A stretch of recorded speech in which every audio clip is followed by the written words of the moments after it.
மோடி சொன்ன பொய்கள் 175 கிரிக்கெட்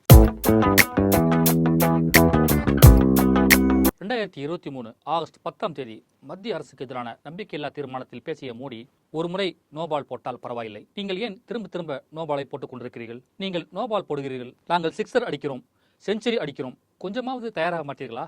அரசியலில் எதிர்க்கட்சிகள் ஃபீல்டிங்கில் இருக்கின்றன, ஆளுங்கட்சி சிக்ஸர்களாக அடிக்கின்றது என்றார். மணிப்பூர் கலவரத்தில் மௌனியாக இருந்த பிரதமர் மோடியை பேச வைப்பதற்காக மத்திய அரசு மீது நம்பிக்கையில்லா தீர்மானத்தை எதிர்க்கட்சிகள் கொண்டு வந்தனர். அப்போதுதான் இப்படி எதிர்க்கட்சிகளை கிண்டலடித்தார் மோடி. மணிப்பூர் கொடுமைகளுக்கு உரிய பதில் தராமல் திசை திருப்பும் வேலையை செய்தார். அதற்கு கிரிக்கெட்டை பயன்படுத்தி எதிர்க்கட்சிகளை சாடினார்.